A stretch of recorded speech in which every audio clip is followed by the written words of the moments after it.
there, where you going? No, man, you got the right classroom. Come on in, take a seat beside me, my friend. Hey, look, here come T.A. Charlie. Let's see what he got to say. Well, you're watching The Road to Concord with Professor Joe Bakanovic. Homeroom is on Rumble. Just go to Rumble and search the channels for The Road to Concord. It's one word. When you find it, you go ahead and you click follow. Might mean you got to set up an account, but it's fast, it's easy, it's free. I did it. You can do it. For those technologically challenged members of the class, you can only catch us on Facebook and YouTube now. We've dropped the others. It's uploaded also after the show to Podbean, iHeartRadio, and Spotify. Just look for The Road to Concord. You can go to the blog page. That's roadtoconcord.com. That's where you find all your show notes, study notes, and handouts for the class. The phone is working. If you don't know how to call in, email us and we'll think about it. Finally, you can email a professor at joe@theroadtoconcord.com. He's a little slow, but he'll eventually get around to emailing you back. This show is currently mainly listener sponsored. But if you're interested in advertising your business on the show, email us and let us know. With that said, we ask for your participation on a value for value basis. If you find a show of value to you, then you provide an equivalent portion of your labor and treasure through the donate link on the Road to Concord blog page, show description on Rumble, and in the comments on the other streams. And thanks to all of you who do support this show. Over to you, Joe. Charlie, you got high aspirations, big hopes. You know, they're going to advertise to an audience of 3. Those of us putting the I mean, heck,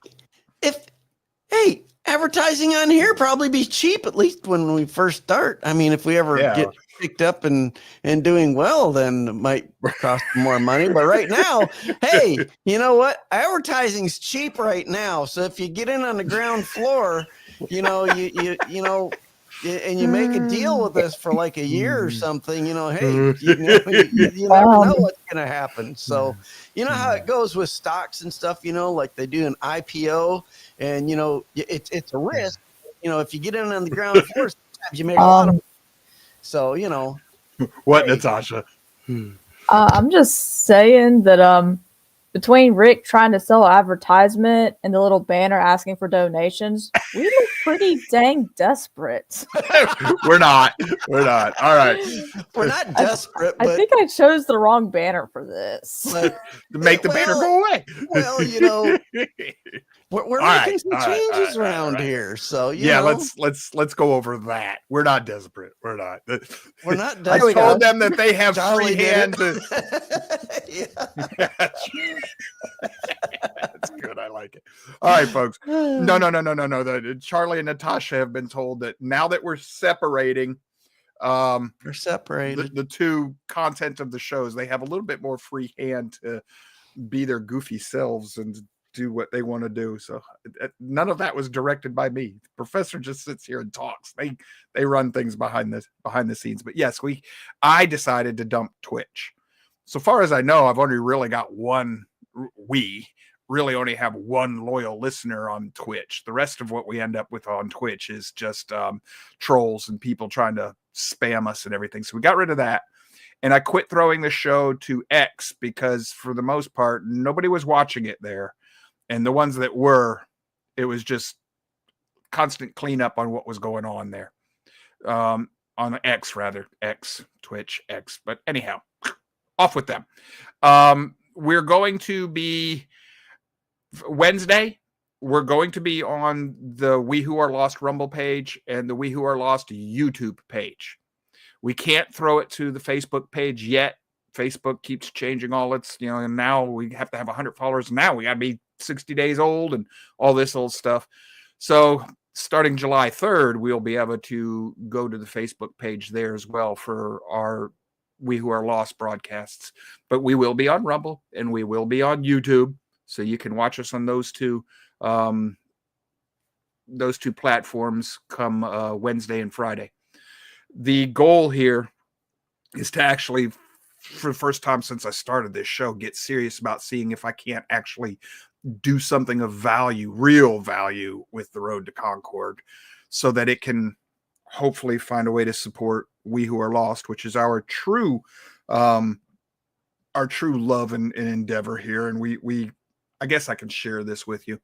We got the cover page done. We're playing with this, but we who are lost, tearing down the teachings and traditions of man so that we may return to the narrow path that is the ancient way by the servants of Yah. That's the book. And if everything goes well, as we're hoping it will, we should have that published maybe Wednesday. By Wednesday.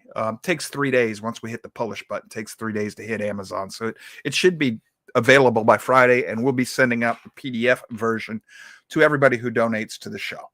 Then we'll be begging you to read it and do a I have the book review on Amazon, because the more reviews on Amazon by people who have actually read the book that give real constructive commentary on it, the better. And I'm going to get to work on the second book here in the near future. But anyhow, that's that. This is this. Today, it's time to discuss this color revolution going on in the United States. And it's, man, I'm going to ask you, do you want to play a game? I want to do some wargaming today. Wargaming. And what do I mean by wargaming? So it's chess. No, it's not. And it's not going to be strategio or anything like that. I want us to collect all of the available pieces, everything we have. Well, all right, so a condensed or abbreviated version of the pieces we have available to us. But what pieces am I talking about? Everything that we have all collectively learned over the years, both on this show and other shows that we might all be watching.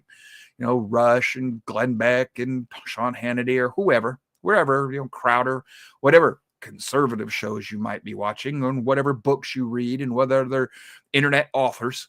I want to collect all those pieces, everything, all your fireflies, and throw them on the table. Spread them all out, get them all turned face up. Get them kind of where you can see them. And let's see if we can get them to make sense, make a picture, see if they start fitting together. And remember, we got to get them to fit together smoothly, no hammers.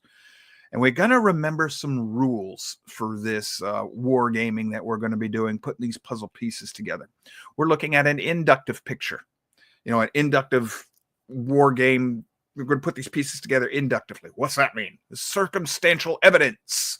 We're not in a court of law. That's not the type of war game we're playing. We're playing a military intelligence type war game. We today, collectively, the audience, we are the intelligence group for whatever army that we're part of. And we're trying to figure out, what is the enemy up to? So all the pieces we gather is everything that our intelligence operatives have gathered from the field and brought back to headquarters. And we're trying to crack the code. What does all this mean? We're trying to interpret it. That's an inductive. It means I may not be able to tell you exactly, and here's the hard proof. That's what that means.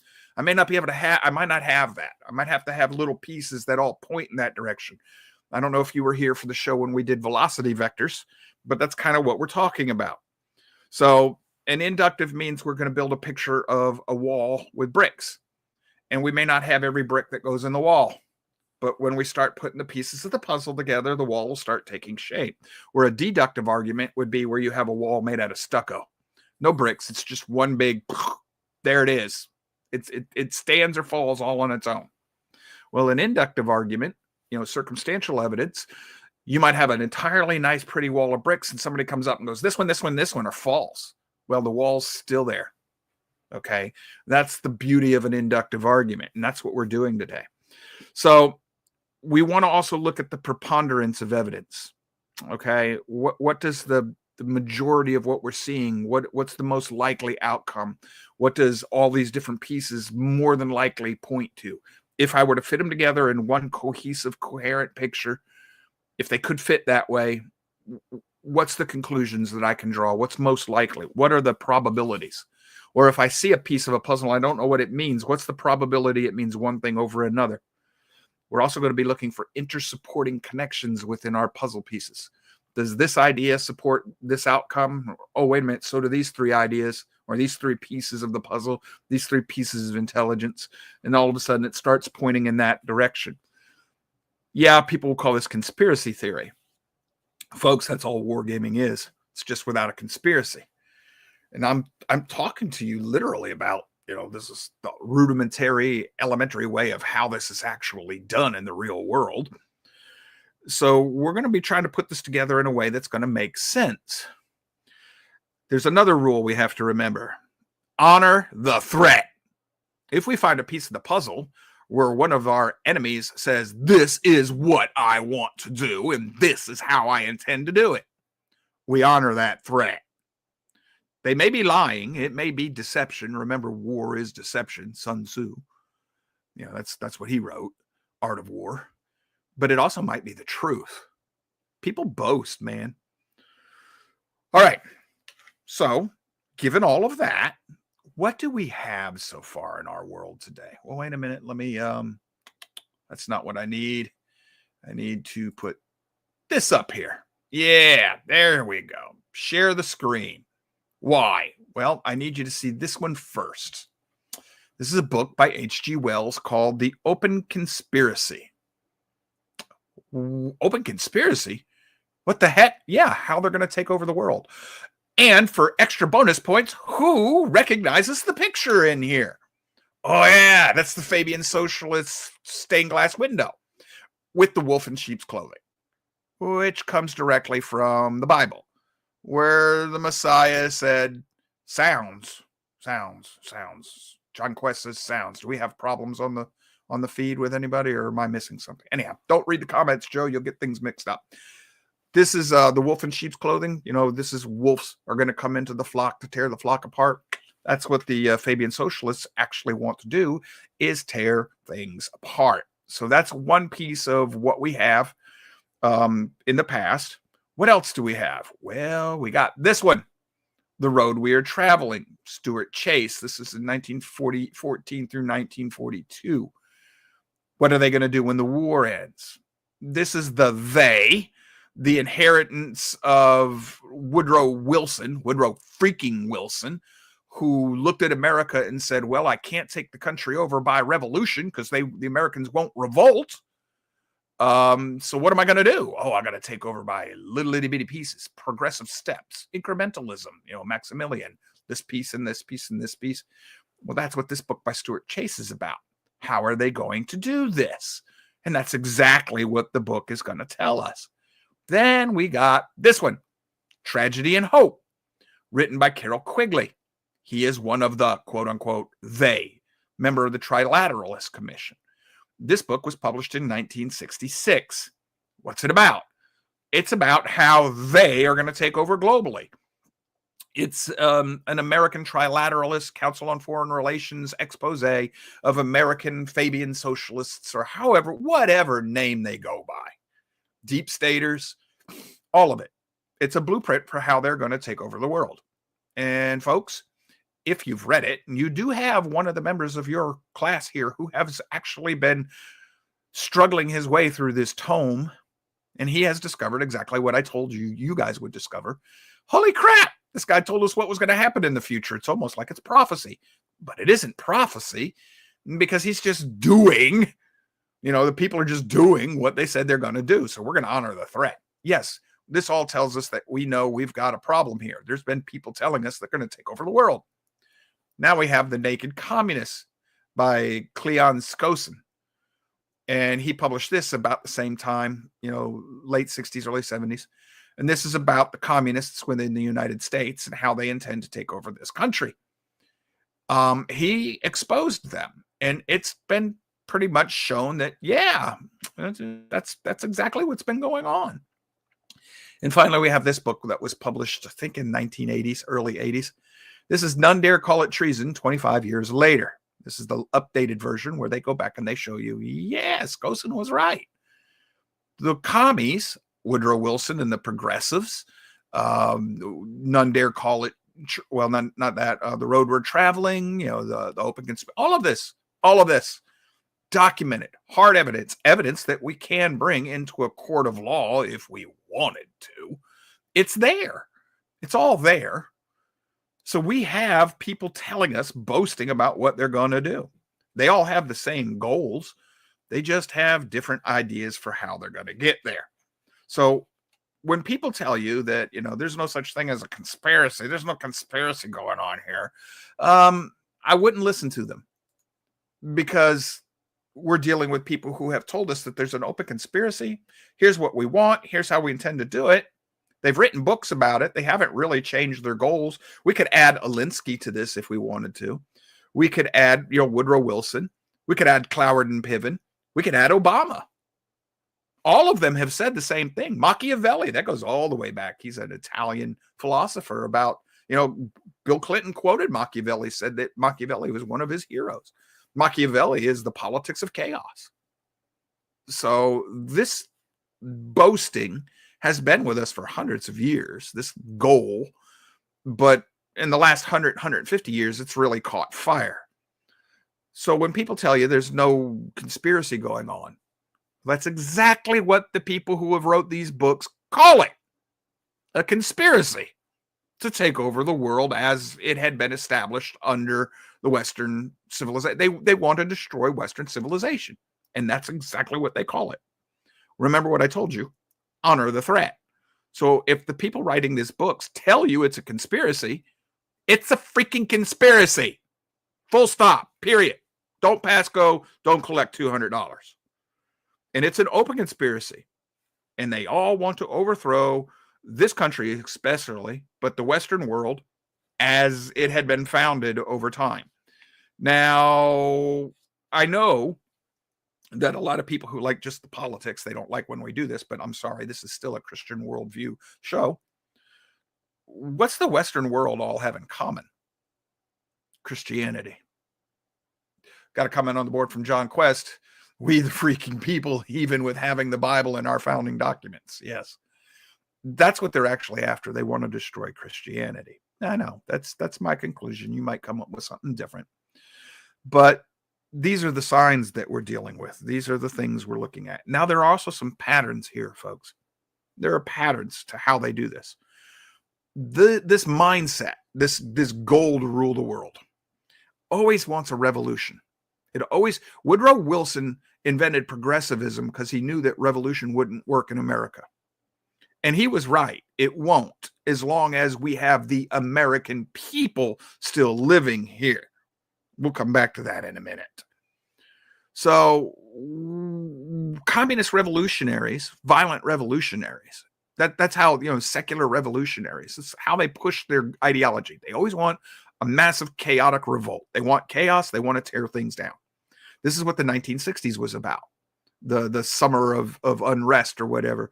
That was an attempt to get the people to revolt. And if you were alive at that time and you can remember any of it, they were always talking about power to the people. The people are going to rise up and overthrow the man. They didn't, which is what Woodrow Wilson knew they wouldn't do. They tried to do that in Wilson's day, too. They tried to get a workers' revolt. It doesn't work, not in this country, and it'll never work anywhere where there's capitalism. Capitalism is a problem to them because capitalism, not so much capitalism, but free market. Free market allows people to take care of themselves. You don't have to be dependent on others. And this is why they have to attack the free market, because they got to get you dependent on the government. And then once you're dependent on the government, they can point you to their enemies that they want to declare an enemy, and you'll focus. And now you got, what's his name? I can't remember his name. Orwell, George Orwell, in 1984, the 5-minute hate. Everybody gets to hate on the person of the day that they tell you to hate in the news. Folks, you've been programmed exactly like Brave New World in 1984. The worlds, those two guys they were friends at one point, Huxley and Orwell.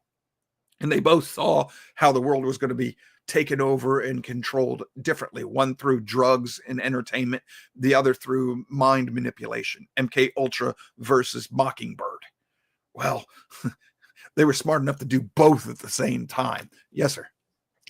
But they're doing the opposite as well, because you've got these megas out there that love Trump and would probably accept him as king, as with all this no king stuff going on. So that's not the opposite. And that may be the same playbook. It's the same thing with a different flavor. Well, yeah, it's still ice cream, just different flavor. You're right. Yes, exactly. Okay, It's still ice cream. It's just a I'll different go flavor. away. So they always do things by revolt. Arab Spring, that's another pattern. And then you got what they call the color revolutions, which is an American. It starts with the commies, but the CIA perfected this thing. And we'll get into all of this here in a little bit. But color revolutions, man, that's what's going on right now. And you have the color revolution is the way the CIA overthrows governments to make them more favorable to the Western world. But it also goes back to China and how the communists overthrow countries to make them favorable to the communist world. I started to wonder something recently. I don't know where it fits in, but I do remember the patterns that are explained to me in Orwell's 1984 with the focus of hate.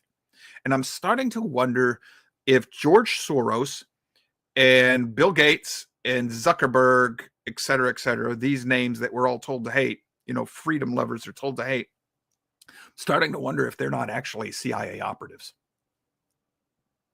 Well, Joe, that's crazy. Is it? Okay. First place where we're going to start taking some puzzle pieces. So it's crazy. Soros is trying to destroy the United States. He's even said so. So, Joe, he's actually an enemy. Is he? Okay. Got my pieces on the table. And we're going to start with Soros and the idea that these people are CIA operatives. Soros' son just married Huma, what's her name? Hillary's Iranian spy. Oh, that's actually a piece of the puzzle. These people are intermarrying. Okay. And we know that Zuckerberg is connected and Gates are both connected to the deep state through other family ties. So I got intermarrying. Okay. There's a word for that. I can't remember my words. I'm probably early Alzheimer's coming on here. Nepotism. That's what I was looking for. So we got a lot of nepotism going on. We do want to destroy the country. They all do. They want to make it socialist, communist, one-party rule and everything else. So I got nepotism, one-party rule. And is the CIA connected to any of that? Yes, actually it is. If you go into none dare call it treason, start diving into that. It's documented. It's all documented. You can go look it up in public records and it'll show you how the CIA operates. And you start realizing that this country isn't the pure as the driven snow that we think it is. And you start researching color revolutions. You're going to find the CIA's hand in that, MK Ultra, Mockingbird, CIA. And then you're going to find through intermarriage, you're going to find that a lot of these people, like Epstein. No, yeah, I think it's Epstein. Hold on, let me. Yeah, Epstein didn't kill himself. He's connected to the CIA. And so are some of the people who were supposedly, investigating all these things, the last Trump administration. They're all connected. These people are all intermarried. They all, the media, you're going to find all of this is connected to CIA heads. George Bush, used to run the CIA. You're going to find CIA connections to Gerald Ford, and that's going to get you into the Warren Commission and a bunch of this stuff coming on the board from Mr. Quest. He is not sure if they are part of the CIA or part of whatever the equivalent to the CIA is for the United Nations. Might be one and the same. But what I'm looking for is just patterns. So these people are all connected. Now, I got some more pieces that most people wouldn't think of. We have countries that we have extradition treaties with that want to prosecute George Soros, and we won't export him. Why wouldn't we? Why would we protect a man that has harmed our allies? Like when he destroyed the retirement fund in England and made $2 billion in the process. When he attacked their monetary policies. He does this to unsettle these countries. And then the country is overthrown or the government is undermined and destabilized and they have a color revolution. So why is he protected by the United States when he should be exported to our allies for prosecution? That's another piece of the puzzle. So he has State Department or U.S. government protection for violating the laws and doing real fiscal and political damage to our allies. Coming on the board from Mr. Quest again, Osama bin Laden, whose body was never seen or dumped at sea. Well, that's true. But then we have this protection of these people, and they all seem to be working in the same direction. They're trying to control other nations. And here's another one. Soros has openly said that he's going to use his money to open the borders on this country and to overthrow the United States government. He says that's his mission. He has written books about this. He says he's got a messianic complex where he's got to save the world from itself. And to do that, he has to destroy America. And he has done exactly these things. Well, he's using money to bring illegals into this country. That's against the law. Why has he not been prosecuted by the United States? Why is he never brought up by either party? Not really. He's used as a boogeyman. That fits the pattern of MK Ultra. That's the 5-minute hate. We need somebody that we can hate, but he's protected. And that's why when these different politicians break laws, some of them are protected, even though they have clearly, Hillary Clinton is not in jail. Why? Well, that fits the pattern we're seeing with Soros and Gates and Zuckerberg. They've all broken laws. Nothing's happened to them. Well, the Republicans are just too weak. They're rhinos. No, they're not too weak. They're not rhinos. They are the right wing of the deep state. They are part of the Uniparty. Carol Quigley told us this. The evidence we have suggests that that's true. I mean, at some point or another, you can call every Republican a rhino. That's because they don't coincide with and actually agree with, and their walk doesn't match their words. They are manipulating their constituents, just like the Democratic Party. We're for the poor man, we hate the rich. That's where all the wealth is concentrated in this country, is on the political left. They are manipulating their constituents. It's always opposites. They are the opposite of what they pretend to be. Yes, sir, Charlie? Yeah, just look at, every time that the Republicans have had both houses and the White House, what have they done? They've given more taxation, more debt, and destroying the nation. You have not seen them take anything back. Yeah, the Patriot Act came from them, which took away our rights. I mean, every time they have taken us backwards. They have not taken any ground back at and this all. Includes Trump. This includes Trump. This includes Trump, because everything he's doing is a facade. It looks good. Because everything he's doing is with executive orders and things like that. None of this has been codified in law from the legislature. So everything that he's done can be undone in, like he did this barrage of executive orders when he came on board. That same thing can happen with the next president undoing everything that he's done. And what have we got? Yep. 4 years of hoo, rah, rah, mega, mega, mega. And then it's all done and over, and you're back to where you were, or maybe even worse. So sorry, mega people, but that's the truth of the matter. Mr. Quest says the fighting between the two parties is as real as the WWE wrestling. You might see some real blood, but it's all fake to control the people. A nation divided cannot stand, but it can be easily manipulated. Bingo. He's got the golden star.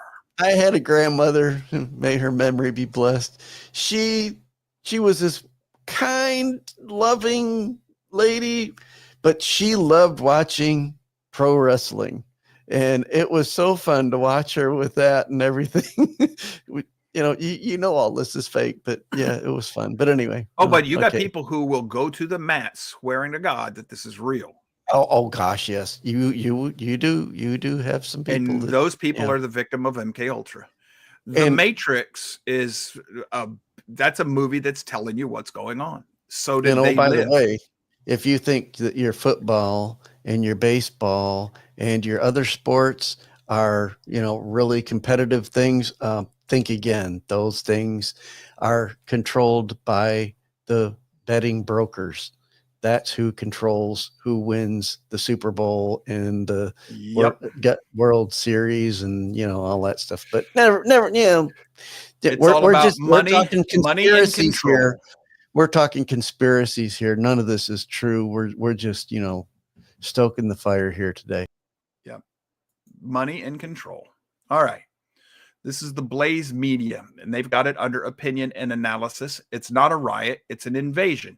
Aaron McIntyre, June 12th, 2025. The upheaval in Los Angeles should be treated as a turning point. what began as a border crisis has become a test of national will.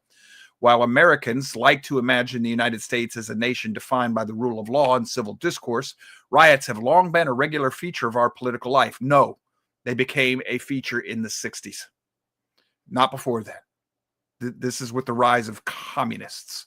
This is from the unrest tied to the civil rights movement in the 1960s and 70s to the Los Angeles riots of 1992, Black Lives Matter, and Antifa riots in 2020. Anyone surveying the past 60 years would come away stunned by the sheer volume of civil disorder. These uprisings typically centered on tensions between Black community and law enforcement, a reckoning, however, painful, internal to the country. What's happening in Los Angeles this week is something else entirely. This isn't domestic unrest. It's an invasion. Illegal aliens have flooded the streets, waving foreign flags and openly declaring their intent to reclaim California in the name of Mexico. This isn't just ideological subversion or economic pressure. It's open confrontation, and it's playing out on American soil. This is the part I wanted you to see. These agitators know something mainstream conservatives do not. A nation is its people, not just a place. Illegal immigration has pushed the United States to the brink. Everyone can feel it. Democrats have adopted open borders as a de facto policy, aiming to replace the current population with a more reliable voters while reshaping American culture. Yeah. It's replacement theory.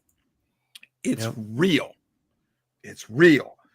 In World War II, Hitler bemoaned, "Why did I inherit Christians? I should have had Muslims. They're much more suited to the warrior mentality of the Aryan race." Well, Muslims aren't Aryans. They're not white folks, Joe. Iran means Aryan. Oopsie. Yeah. All these brown people that you think in the Middle East are brown-skinned people? No. Shemites, are not brown-skinned people. Whoops. Yep. But we're not allowed to talk about that. It's population replacement.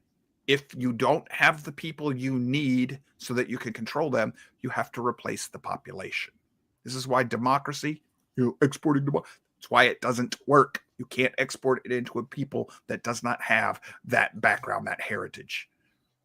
Did you have something, Charlie? Well, take John's first, and then I'll chime in on mine. Mr. Quest says, I bring up Osama bin Laden dumped in the sea to bring up what happens if he miraculously walks out of the sea in the Middle East and reappeared. Yeah, but he's just another figurehead.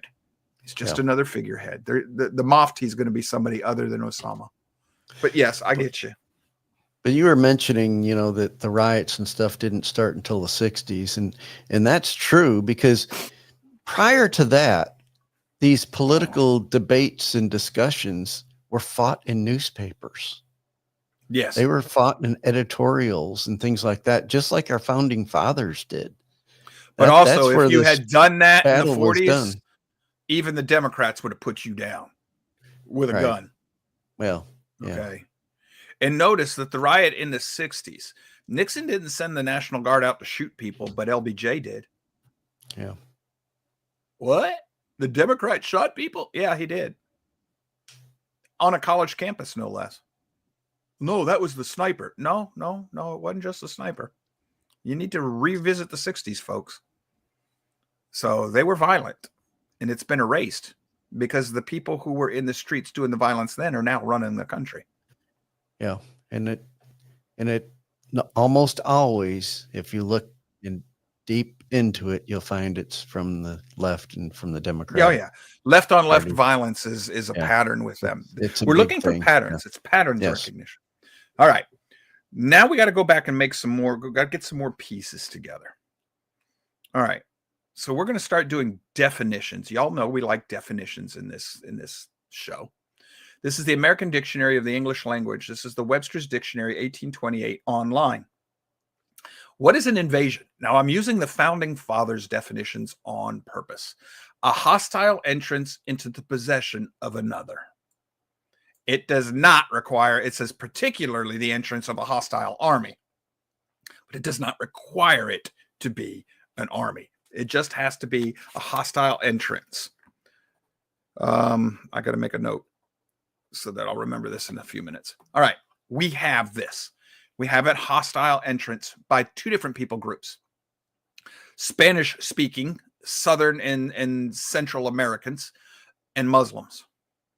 And both of them have been saying in the streets for a while that they are here to overthrow this country. That's an invasion by definition.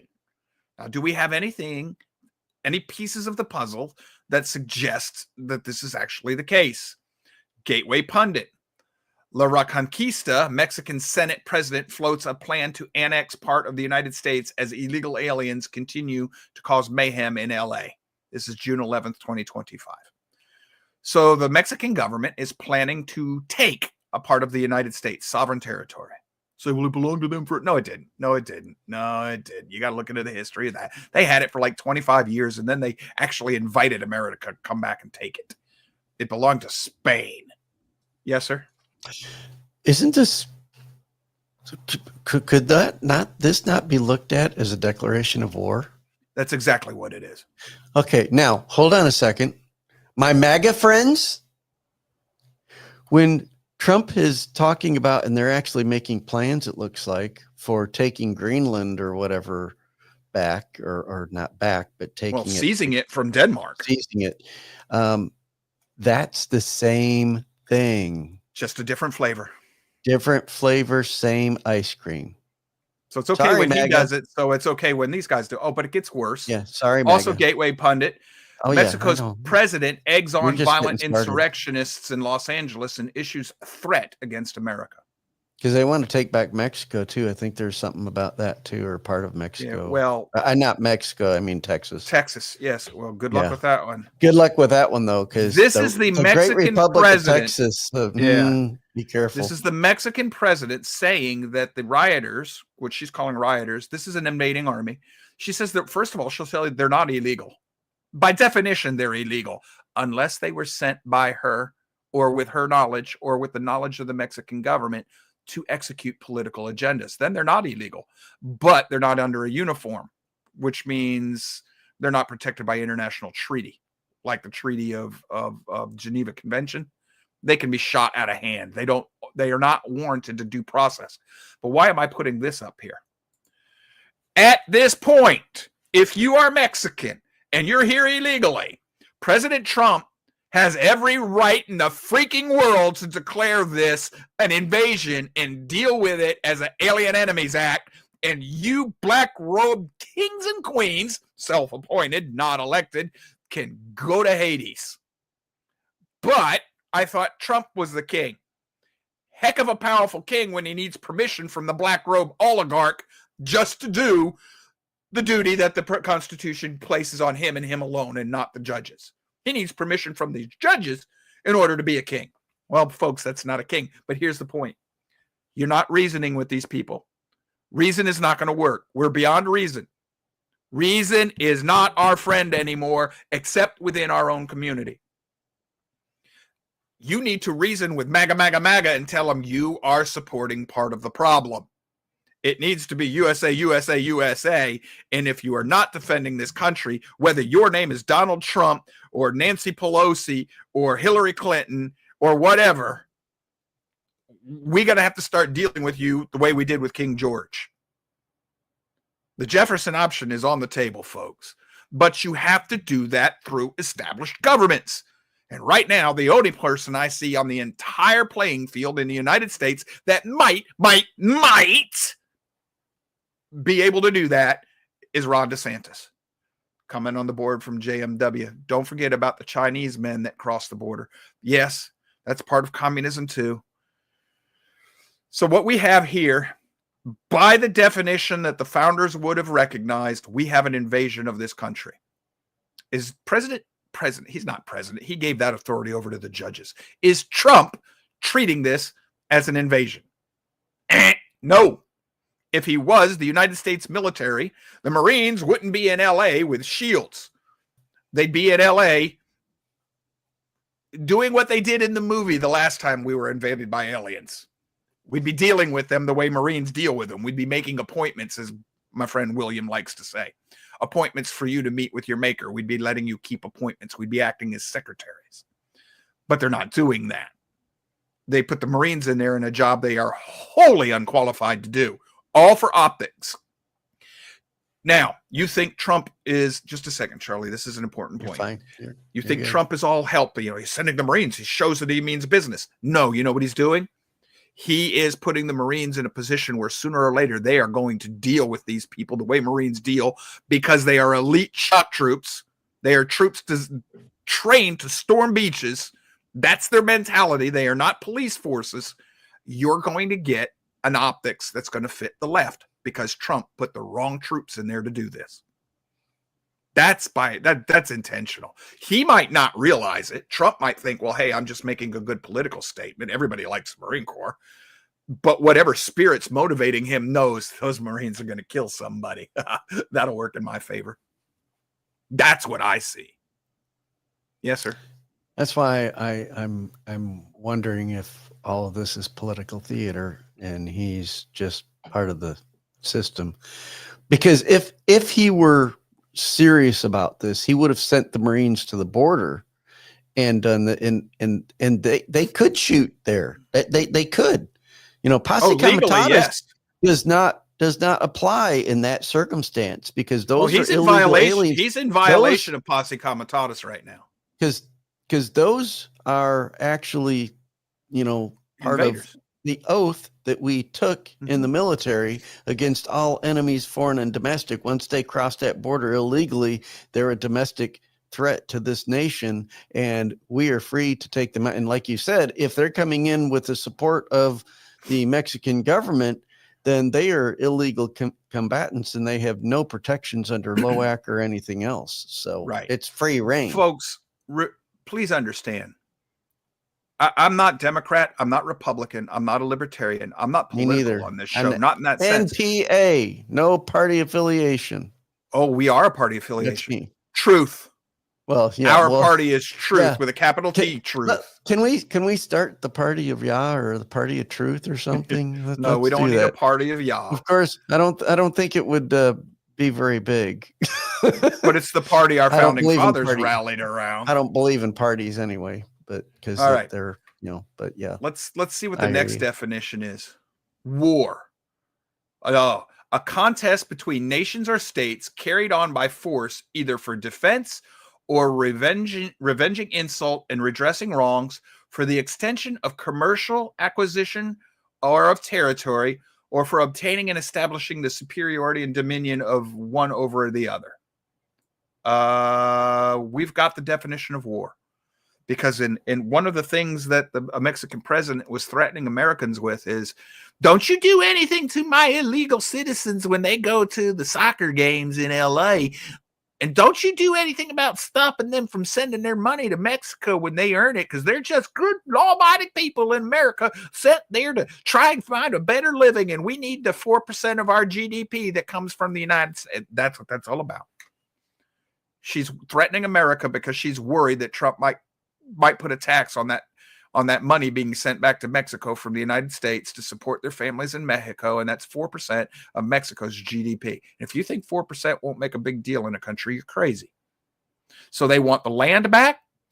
They want to change, the ideology of our country, or at least the region of our country, and they want financial gain from us.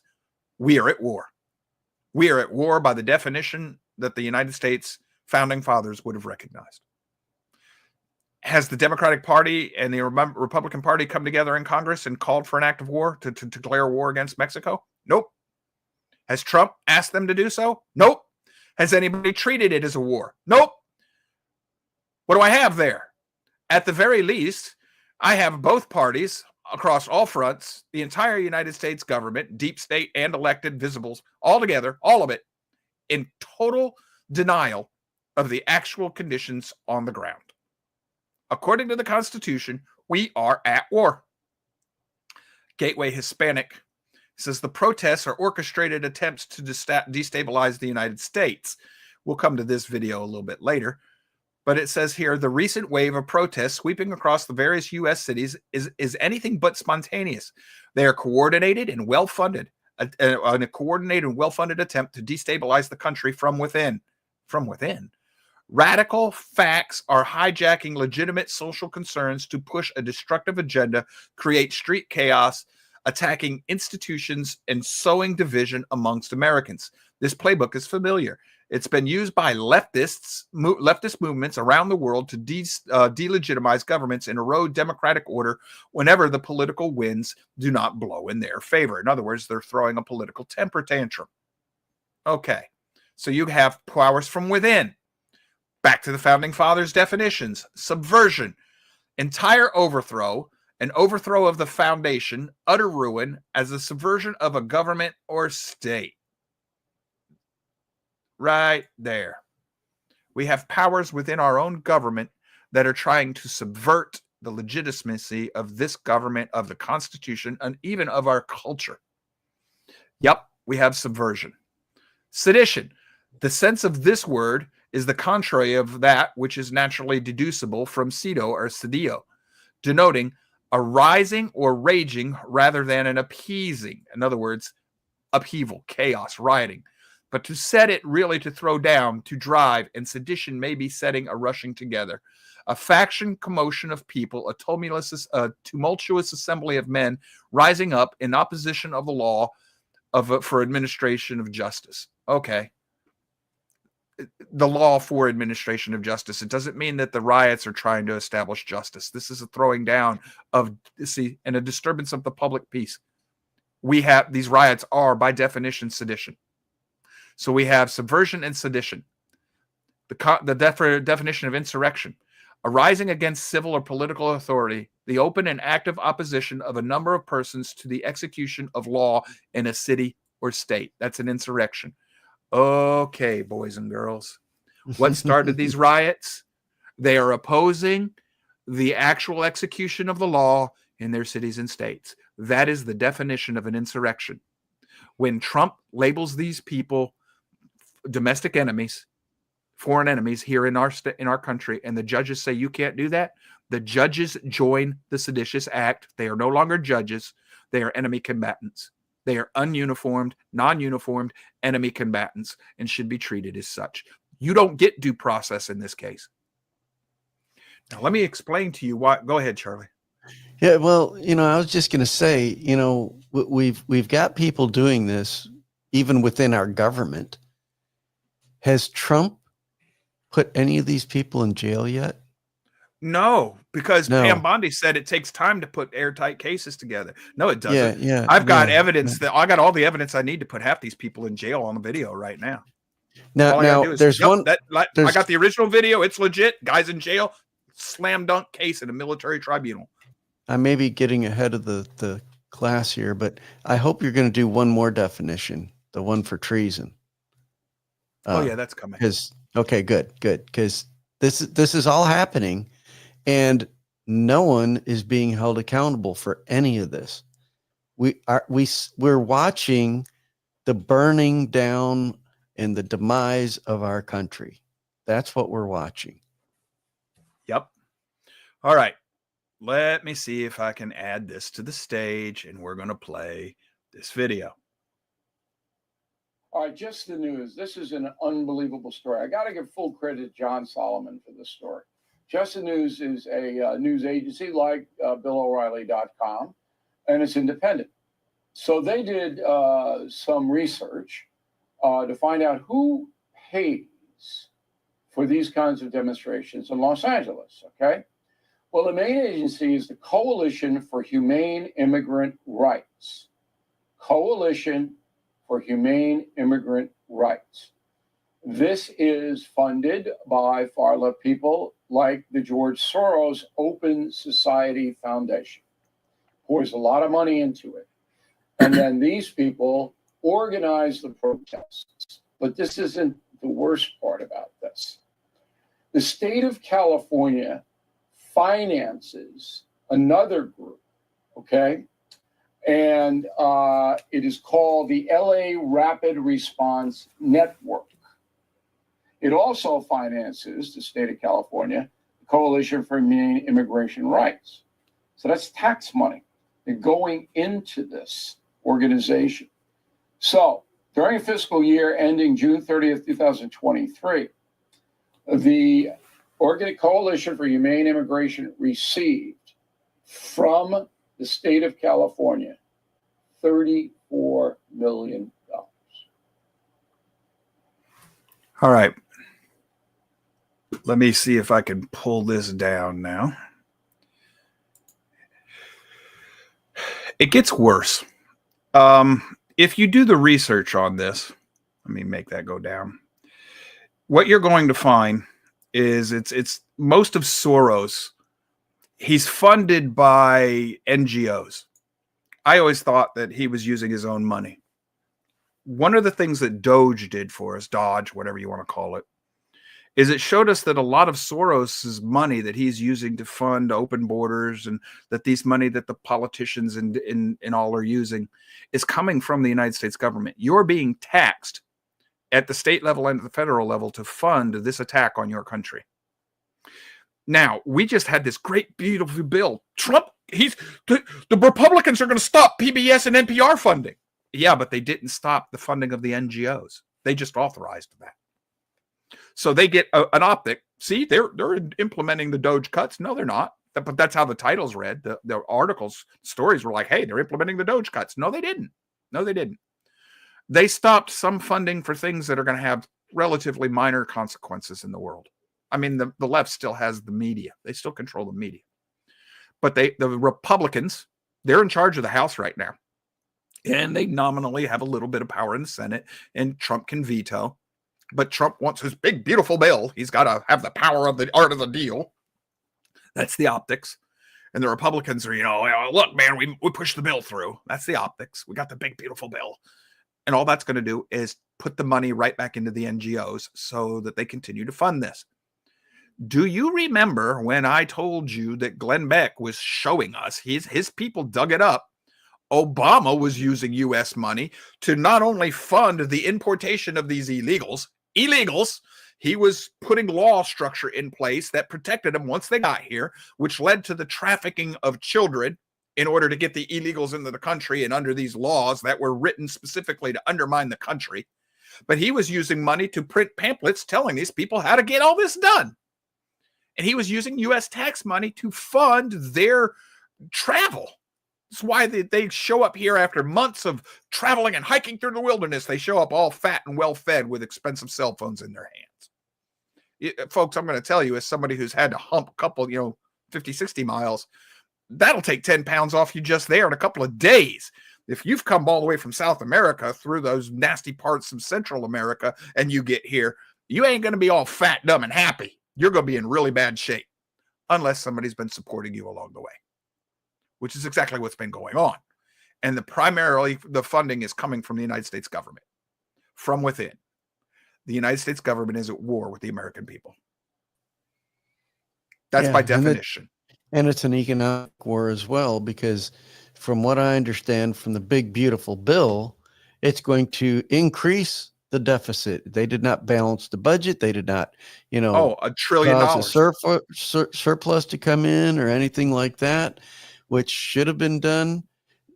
So if we had all these Doge cuts, then why is this big, beautiful bill increasing our deficit? And if you know anything about economics and credit and things like that, United States credit has been downgraded in the last few years. Oh, yeah, which makes our interest levels go up. Our interest levels are going up, and we're making it worse. And so it's going to continue to get worse, and we're going to be Venezuela in not too long. Yes. So before we go to the break, I got one more for you. Oh, yeah. And folks, if you think you got inflation now, hold on. Got a comment on the board from Deltros that says, can we just abolish the party system altogether and weasels and enact a 75% tax on money sent to Mexico by the people who came here for there to work? We'll deal with that in the next hour, Deltros. There is a way to solve all this, and we have the opportunity presented to us right now. But you have to have a political will that this country just does not have. I got one more clip I want to show you. This is Glenn Beck explaining color revolutions. And he's going to go over the 7 key points and how they work. If you go looking for this on YouTube, you'll find much bigger expanded versions and explanations. That's on you. That you do that on your own time. Let's watch this one real quick. Are set up. But what are the conditions for one to be successfully conducted? When can regime change actually be attempted? Well, State Department learned this by doing it over and over and over again. And we know it because Obama's ambassador to Russia, Michael McFaul, literally wrote the book on it. This is what was required as per Obama's administration to country. Are you ready? You need a semi-automatic regime, not fully autocratic. It has to be semi. You have to have an unpopular incumbent. You have to have a united and organized opposition. Do we have these things yet? Then you have to have the ability to quickly drive home the point that the voting results were falsified. You need the media to inform people about the falsified vote. You need an opposition capable of mobilizing thousands of demonstrators.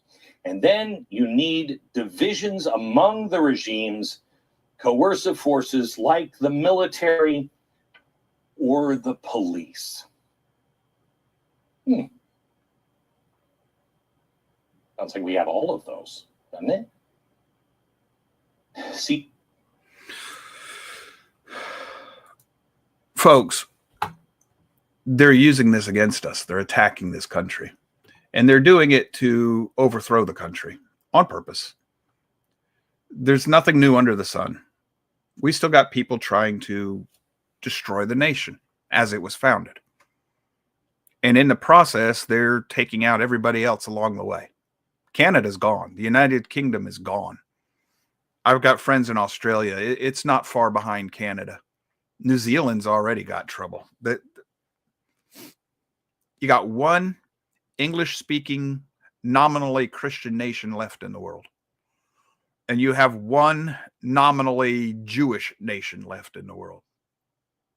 Now, if you're watching our series on our sister channel, We Who Are Lost, about the two houses, I just brought them both up for you.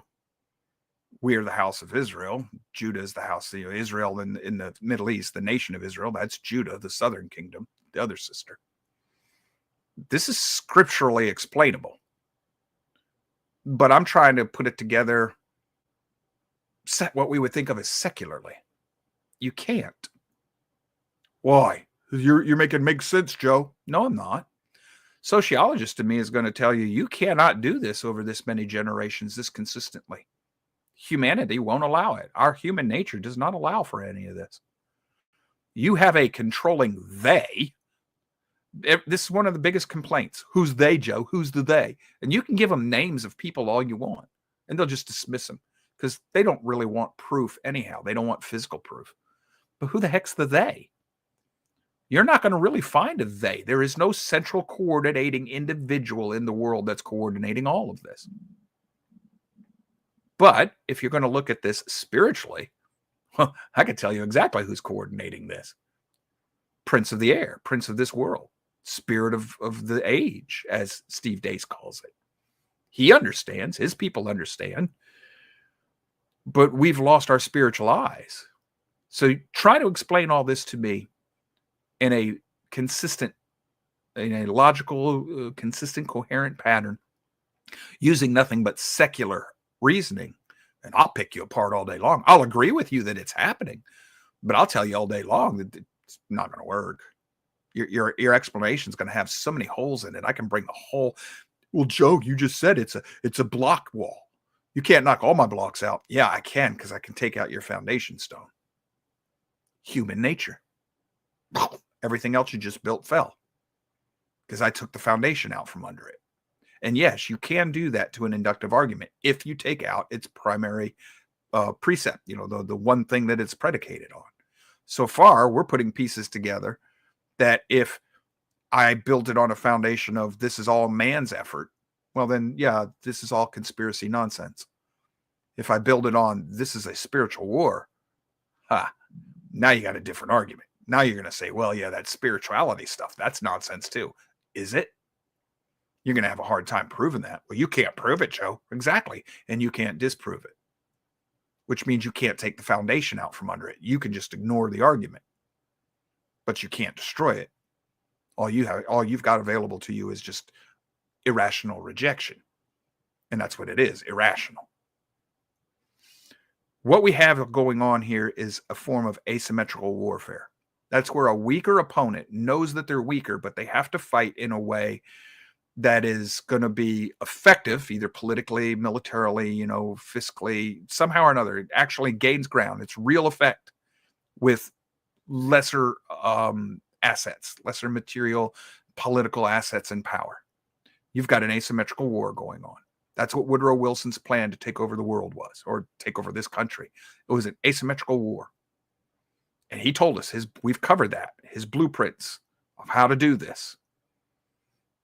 And we've covered all the pieces. We see it. We see what he's doing. And it's happening. And people have executed his plan perfectly. Well, they can't do that. Not even religious fanatics can do that. It always changes over time, because everybody wants to be the king. So the first person that takes Wilson's void would have changed his agenda, but his agenda didn't change. And the steps for achieving it didn't change. So that's what we're dealing with right here, folks. And I know that everybody wants to hear, we've got to go to the break, and everybody wants to hear Patrick Henry, but I'm not going to do that today. I'm not going to do Pat today. We're going to do the normal break. When we come back, we're going to talk about whether or not we see the signs of the asymmetrical warfare behind all the videos we've just been talking about. And we're going to talk about some other things. But when we come back, the very first thing we're going to do is jump into the fact that Charlie was ahead of the lesson plan. We'll go from there. We'll see you in 6 minutes. Be back in your seat, ready for class. 6 minutes, Charlie.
All right.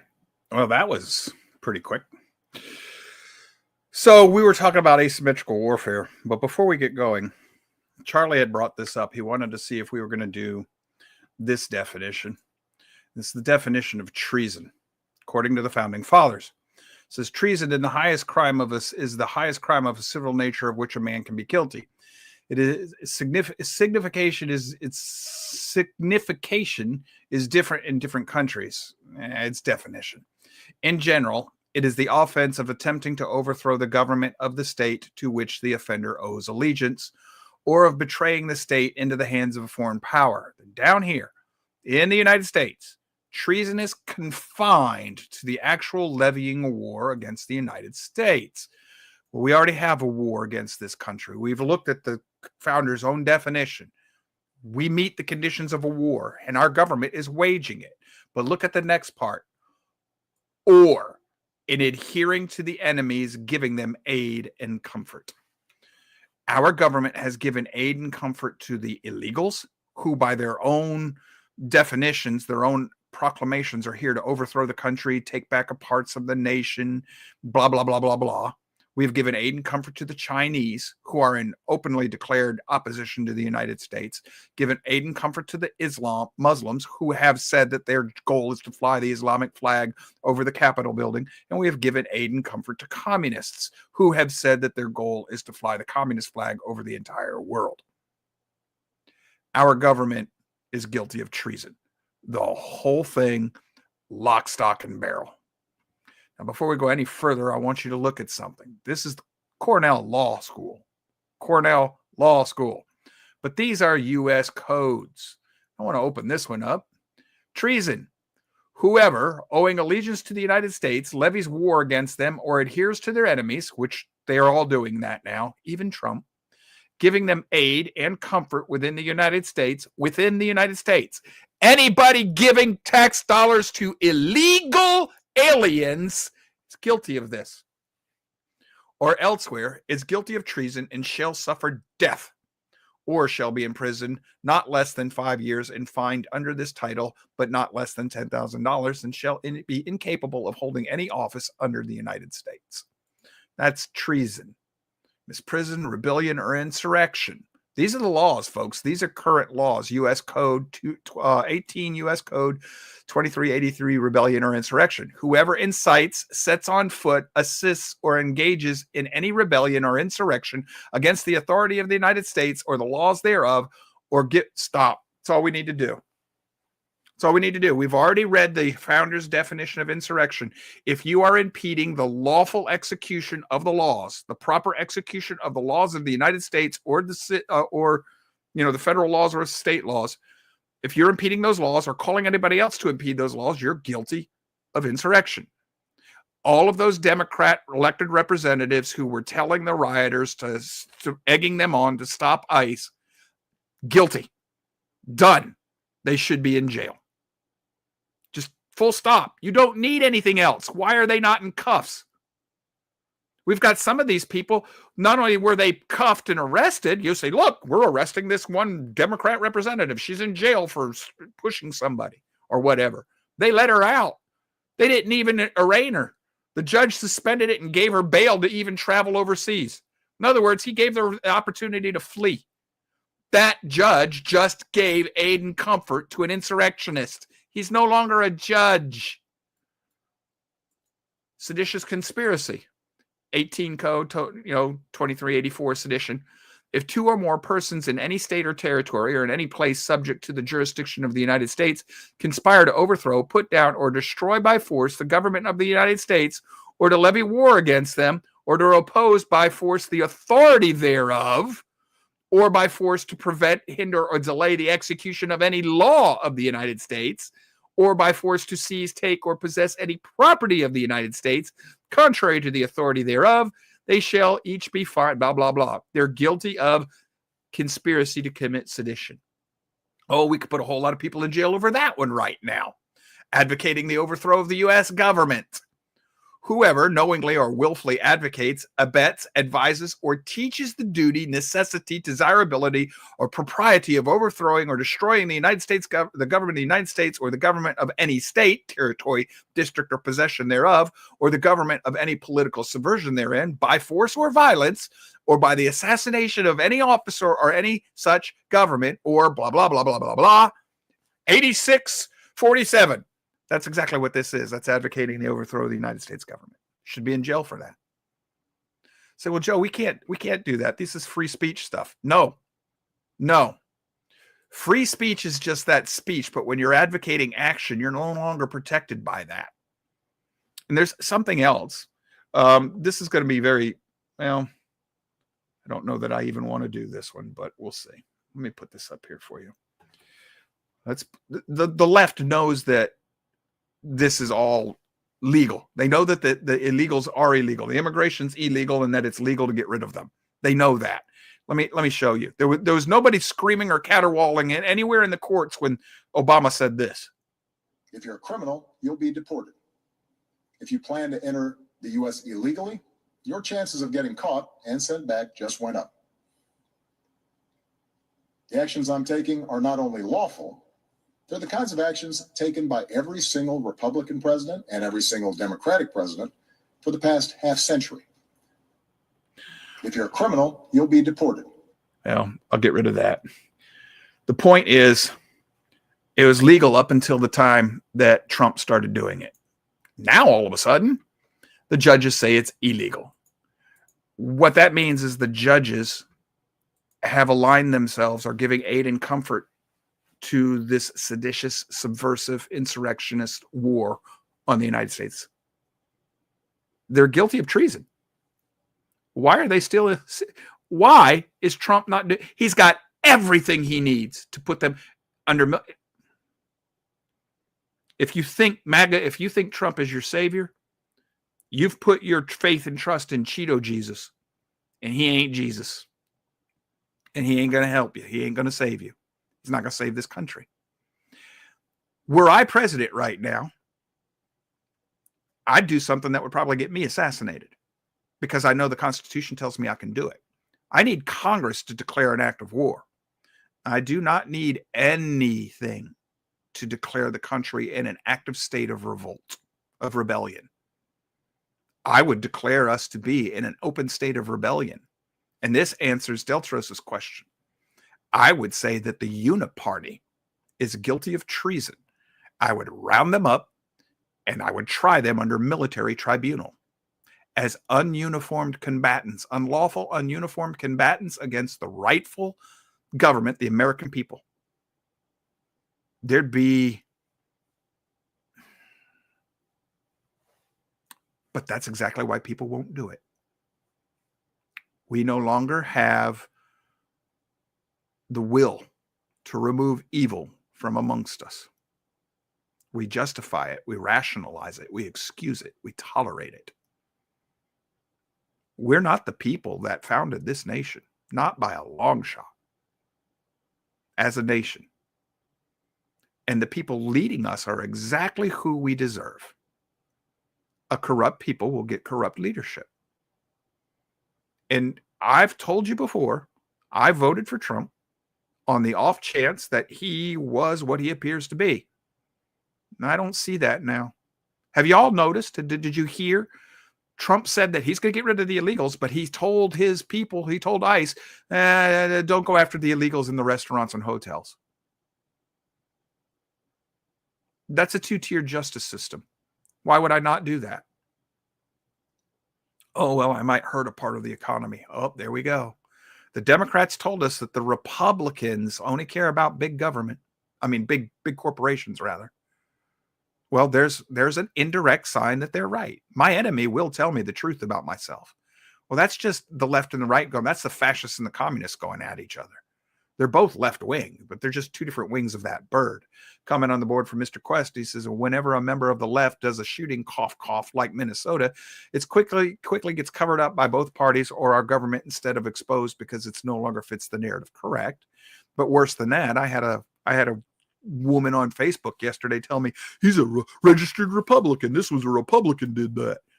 Folks, the left has been boasting about joining the Republican Party so they can cause trouble within the elections. How you register doesn't mean jack. This man was hired by Mr. Waltz, the VP candidate in the last election. That's I've where I'm done going to that. go on.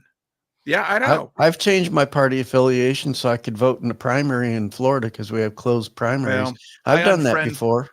I unfriended this lady and told her to get off my lawn. She's got Trump derangement syndrome so bad. All right.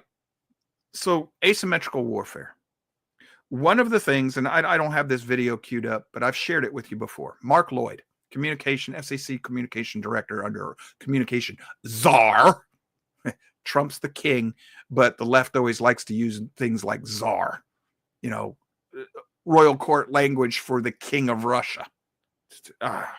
Mark Lloyd, back when Chavez was overthrowing Venezuela, he called it the Glorious Revolution. It wasn't a revolution, folks. There was no revolution in Venezuela. It was a coup. Venezuela was destroyed by communist coup. And he was talking about how Chavez's people had to learn the valuable lesson that before your coup could succeed, you had to have control of the media. All right. Well, what did our government do? Republicans helped do this. They made it legal for the government to propagate propaganda, to put out propaganda, and for civilian news media to put out propaganda. So it's now legal to propagandize American citizens. Used to be illegal. So both parties made that legal.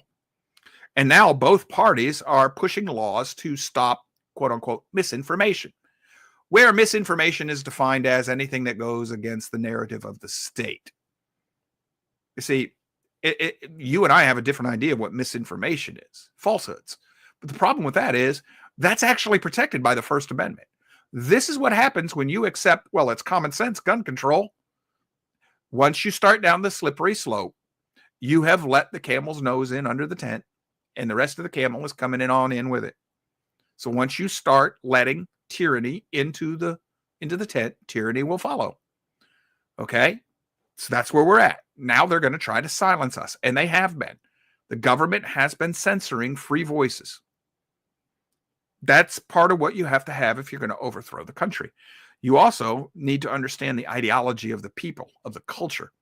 Plato and Socrates commented about, I don't care who writes the laws as long as you let me write the music, the songs, which is why all the songs in the 70s that made it to the radio, so many of them were anti-war, anti-government, anti-the man, because they were trying to change the political mindset of the people. So who has control of our majority of our media today? TVs, movies, music industry, social media, all leftists. And that's why if you're right-wing or what we call conservative-minded, you're going to have a heck of a time breaking into these industries. That's by design. So now I've got control of communications. So I can control the airwaves. I can censor the enemy, control my air, communicate to my people. I need an army. Well, that's Antifa, the Occupy movement, BLM, and ICE. I mean, the anti-ICE crowd, this current riot. I can't show them to you here. That will definitely get us in trouble. But if you go to Glenn Beck's people, especially if you have a paid subscription, because he shows a lot of this behind the paywall for a reason. But there are videos of the leaders, the street leaders, La Raza people saying that these anti-ICE riots are to take over the United States, to reclaim the whole Southwest, Texas to California, everything that they quote unquote, we stole. Where do they get that political fuel from? Oh, well, the white man built the society on the back of the black man's slave. Not true, not entirely.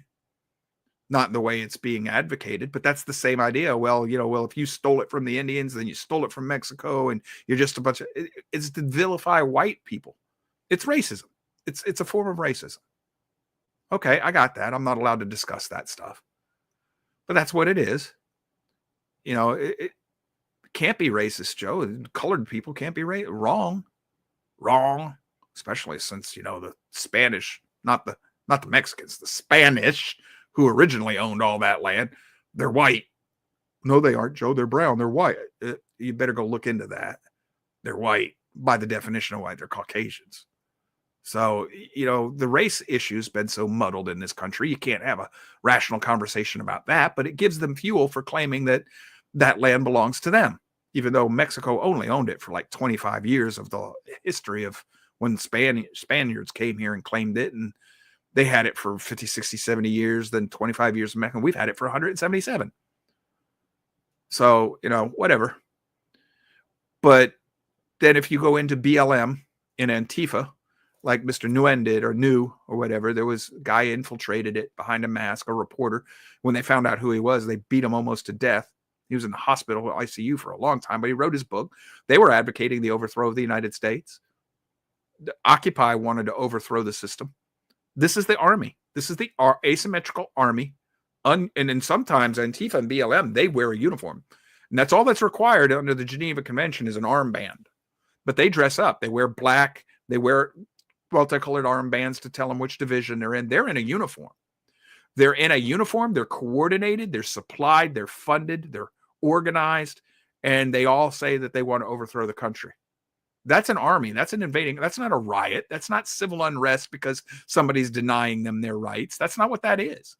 That's a war. That's an insurrection. Why isn't Trump treating it according to what it is? Form and function defined. I don't care what you call it. We've gone over the definitions, the form and function. It is a war on the United States. And why isn't it treated that way? Yes, Andy knew or Noel. Yes, that's who I'm talking about, Deltros. Then you have to fund your war. Well, that's what the NGOs are all about. NGOs, unions, all of these corporate lobbyists, all that money, good portions of that money finds its way into the community organization. You have to train people. You have to set their ideology and train them. Well, that's our public school system and university system now. So I have a funding system. I have a training system. I have boot camp, school systems boot camp. The taxes are being, taking the money from the people. That's funding it. I have an army. I have to have some way of supplying and organizing it. Well, that's your community organizations, your NGOs and your community organizers. Who bought all of those masks that guy in the pickup truck drove up and distributed? And that was a pretty big supply of face shields. So that had to be coordinated. Who's dropping off all these bricks, pallets of bricks for people to throw? This is all coordinated. They're trained. So I have training. I have coordination. I have control over communications. I have a military. I have a set of objectives. You're at war. You're being attacked from within. And what you have to understand is the goal here is the optics. They're going to scream racism. They're going to scream fascism. They're going to scream about Trump as this, that, or the other thing, even though it doesn't fit. You can't reason with these people. They're beyond reason. They're animals. And yes, I do mean animals in the sense that they're of this world. They do not understand higher authority or higher order or higher power. So when I say animals, I mean they're just flesh. There's no spirit connected to them. No, they're still under the control of spirits. I hope you understand what I'm saying. They were not born from above. They're not born again. They're just instinctive reaction. They're acting like a mob, like a herd mentality. But that suits the purposes of the people behind it and the spirits behind those people. They want the optics, the appearance, so that they can justify the following actions. They have to create the crisis so that they can do that which you and I would normally not allow. So if you have a truly peaceful protest against the Capitol building because a turncoat, well, he's not a turncoat. Pence is a Republican. He was just doing what the Uniparty wants him to do. He was going to certify a stolen election. And yes, 2020 was a stolen election. So if you had peaceful protests, well, those optics don't look good to the world. So you have to instigate a riot and then call it an insurrection. Y'all do know that the Capitol building's been bombed several times in our history. It was once in 1983, once in the 70s, always by the left. Real bombs. Boom! Real bombs. People got hurt. Bill Clinton pardoned one of the women who was behind the one in 1983. Some of the people who were behind the one in the 1970s, they put Obama in power. Bill Ayers and his group. They killed people back then. You don't remember any of that, do you? Oh, no, we're not going to bring that up because that's left-wing violence, and that doesn't suit the narrative. But this false flag attack, which if you're following the investigations and the news and the real reporters into this, January 6th that's a false flag. It was a wag the dog. That was instigated and led by federal operatives, FBI informants, FBI agents, plants. So they got the optics they needed. Now that you have a real insurrection going on, nobody's doing anything about it. We have a history of this. This country has done this. Remember when the Maine blew up? Remember the Maine? Well, that was a coal explosion, Joe. So we think. There's still today, to this day, there's still people who think that was blown up on purpose. There are people who think that 9/11 was a government operation that brought the buildings down. I think it was government allowed. Okay? But it's the same effect, but it's a different operation. You got the Gulf of Tonkin. That was definitely government operated, and it was an excuse to get into Vietnam. The Oklahoma City Murrah building. I'm convinced, if you've seen the document on that, the documentary video on that, I'm absolutely convinced that what you had there was a bunch of government operatives all thinking that the people that were going to blow up the building were true terrorists and they were there to try and stop it. So when you really look into this, the people who blew up the building were all government operatives. It was the Spider-Man thing sitting there pointing at each other. Each one of them thought that they were a good guy. Every one of them. And they didn't realize that they were being used to actually blow up the building. And that's what happened. I believe. And why was that? Well, Gulf of Tonkin got you into Vietnam. Oklahoma, they tried to shut down talk radio with that and to take away weapons. School shootings are used to try and further gun control and take weapons away. So all of these crises are, COVID was used to steal an election. January 6th was used to shut down challenging a stolen election, the legitimate challenge of a stolen election. Misinformation is used to justify censorship.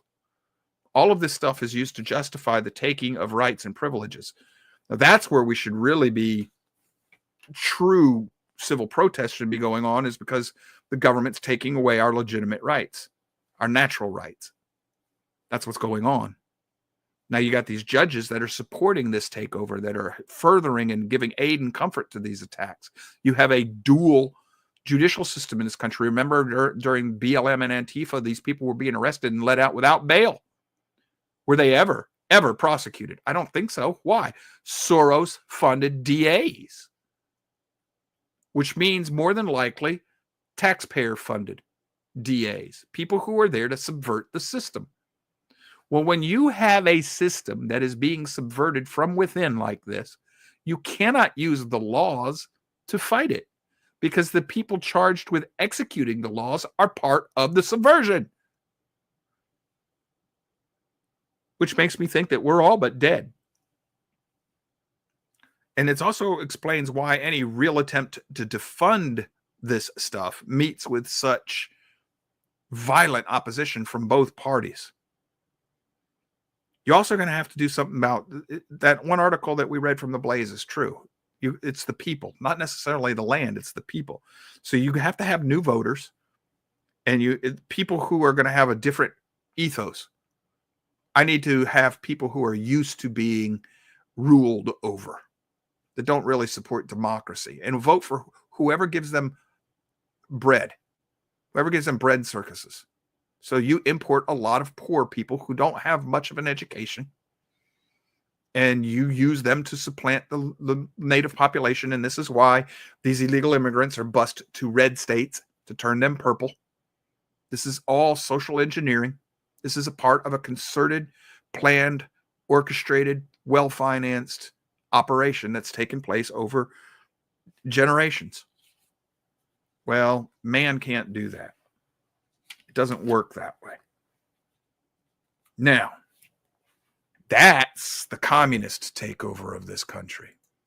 We got another one we need to look at. Al-Qaeda leader calls on Muslims in America to launch terror attacks and assassinate President Trump and his cabinet. This is Gateway Pundit, June 10th, 2025. Al-Qaeda. The American left and jihadis, an unholy alliance. Where have I unholy alliance? Unholy alliance. Where have I heard that before? Oh yeah.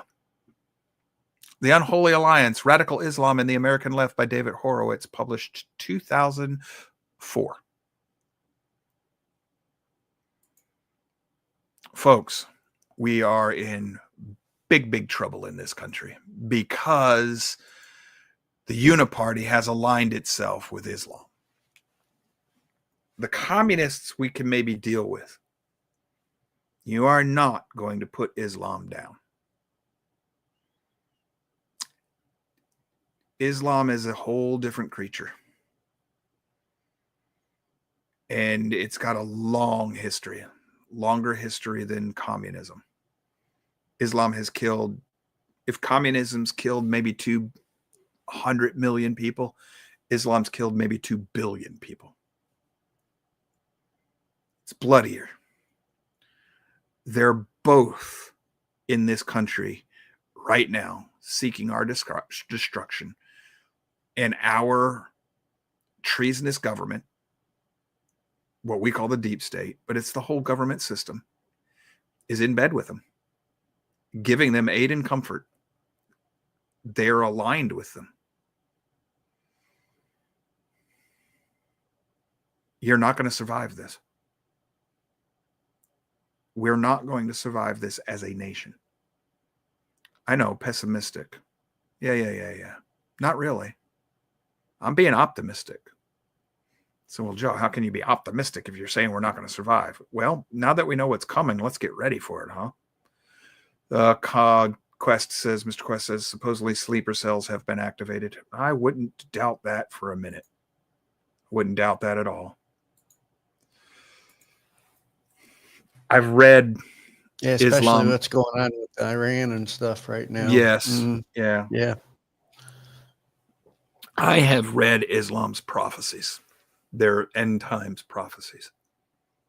And what's going on in the Middle East right now is going to speak to every faithful Muslim everywhere in the world in ways that, like what's going on in the world right now, has most Christians paying attention.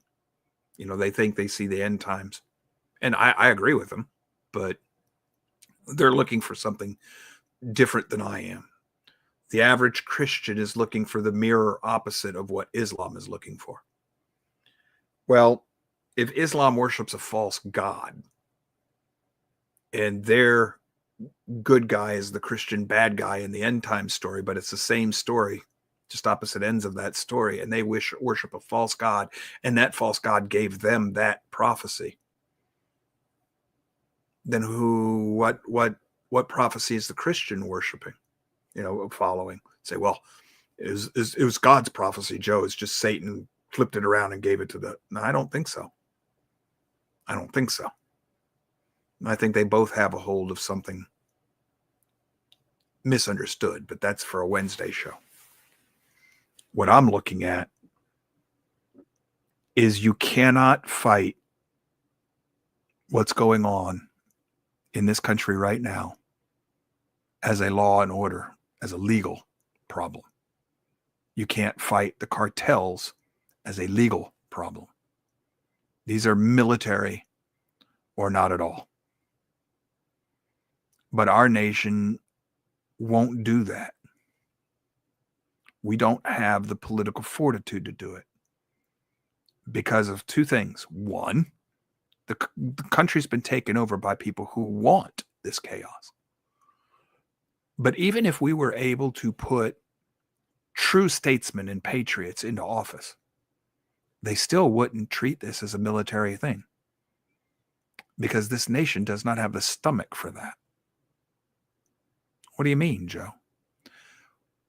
How would you react if today the news broke in and showed Marines dropping hundreds of protesters, ICE protesters, illegal aliens in the streets of LA, and the streets were running red? How would that go over? How long do you think President Trump stays in office? It's the proper international law, legal response to what's happening.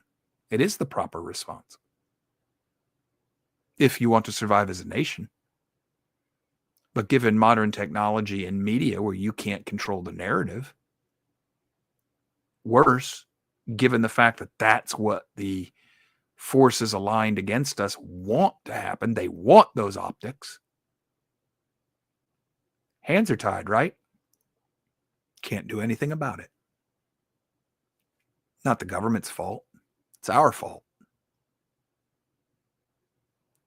Because if we started seeing those things on TV and on your phone, people around you are like, oh, that's horrible. We gotta do something about Trump and the government and the Republicans. And oh my God, you're not going to stand up and say, wait a minute. No, that's an invasion. The people that are fighting the military right now are trying to overthrow this country. What the heck's your problem?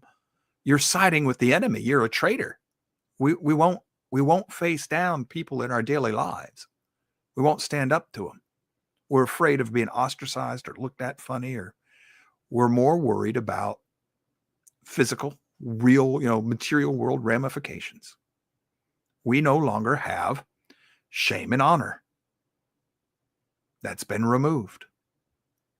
So once shame and honor is removed from a society,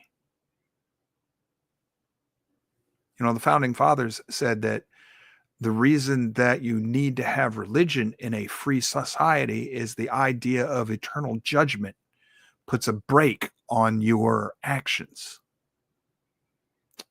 That's how that works in a religious society. In a quote unquote secular society, a society that doesn't believe in a God, creator, or eternal judgment, publicly believe, then the only thing keeping you in check is shame and honor. So if I remove shame and honor, it's the same thing as removing God from a religious society. That society will fall. It can't stand up. So when we secularized, so to speak, this nation in the 60s and kicked God out of the public square, what did they do next? Free love, baby. Free divorce, free abortion, and all this other stuff. No consequences for your actions. Feels good, do it. Party on. Suck in the reefer, get high, drink the drink, do the drugs, go to the rave. And then, don't punish anybody for anything like that. Your truth is not my truth. They're just trying to be happy and live their lives. What does it do? It erodes the last vestiges of glue that binds a civil society. This is all by design. The execution has been flawless.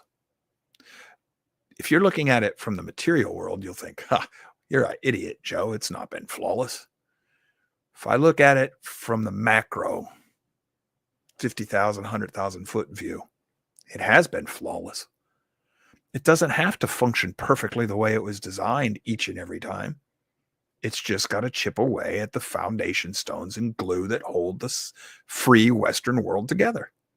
And it has, to the point now that you can't save it because you can't get more than 2 or 3 people together in a room that agree on what they're trying to save. Nobody will bend their knee. They are all little gods unto themselves. They're all libertarians. If you do not have a king, you can't succeed as a kingdom. Joe, the United States doesn't have a king. Yes, it does. Yes, it does. It has since its inception. Samuel Adams told you who the king was. Our nation's just rejected him. Today, we have restored the sovereign on high, the Messiah. Sam Adams' words, not mine. Not like he isn't of a little bit of importance in the founding of this country, you think? We've ignored John Adams' words. We've even ignored Jefferson's words because, they're all just a bunch of deists. They didn't really believe in the Bible, Joe. Unless, of course, you actually read what they wrote with their own hand, and then you're going to find that the person you're reading is not the person you learned in school. Just like the libertarians. I shouldn't have to pay taxes. That's got nothing to do with civil society. And Jefferson and Franklin both said, if you don't want to pay taxes, that's fine. but take your happy butt out there and live with the savages because you have no part in civil society. Both of them. They were right. Taxes are the price we pay to fund the things that government is supposed to do. It's just like, I bought this piece of land, it's mine, I shouldn't have to pay property taxes on it. Really? That land is yours. Who's going to defend it for you? Well, I will. Yeah? Well, then I'll tell you what. Me and my 4 buddies are going to come take it from you because you can't kill all 4 of us at once. It's going to be ours now. Going to kick your wife and your children off your land. Well, the government the government's going to come protect you. Now you have to have taxes for that. Yeah, but I should have to pay taxes on it again every year because I paid for it. No, you didn't. You paid for the physical things on the land, and you paid for the taxes, pay for the government to recognize your right to treat that land as your property. But the land belongs to nobody. The planet doesn't belong to anybody. You can claim it, but as soon as you die, your rights are gone. Or somebody comes along with more force and takes it back away from you. You don't own anything that was like that was created. You have no justified claim to it. Your taxes support the system that's just like with property rights, intellectual property rights, copyright laws, and things like that. Your taxes pay to maintain the system that protects your ability to treat that stuff as your personal property. It's one of the reasons we have to destroy this system. You can't overwrite a totalitarian system over top of a free market that's dependent on the creator rather than the government, rather than the physical king. That's what it's all about.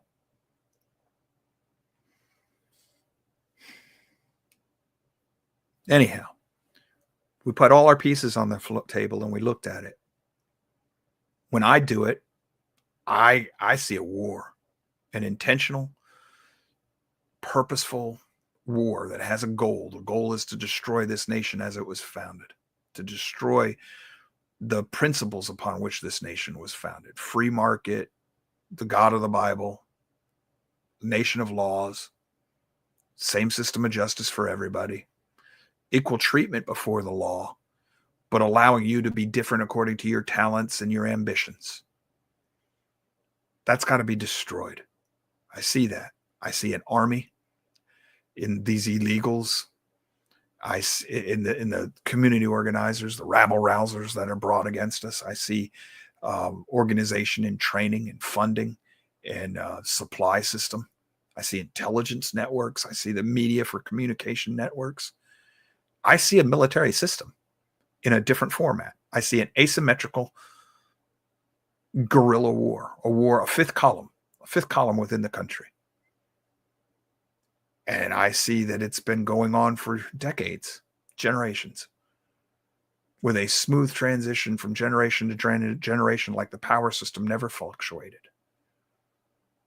Just what we think of as differences is just differences in the change of command from one human to another, but the mission has stayed on point.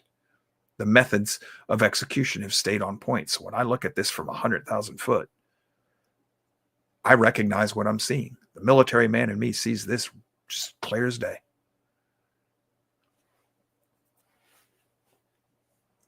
And nobody in our system is treating it that way. That's how I know we're going to lose. That's how I know we're going to lose. We don't even recognize what it is. As a nation, we don't recognize it. They're just riots. No, they're not. No, it's not. Charlie, I'm talked out for the day. Got anything else? Charlie disappeared. He blooped. Natasha, what'd you do with Charlie? Nothing. There he goes. I think he's trying to come back. Charlie. Hey. Charlie did it. I hit some button. I don't know what I hit, and it just dumped me out of studio. Well, I was just looking to see if you had anything else you wanted to. No, I think that's enough. I mean, we're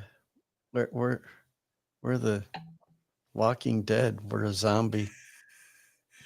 It's sad, but it's true. I mean, how much longer will we even, I think about this often. I was telling my wife just the other day, I was saying, be thankful for the electricity you have and, the running water and, things that we take for granted. Because we were having, we were having a thunderstorm and the lights were flickering. And I go, that's one little thing, but, things might get a whole lot worse. And yeah.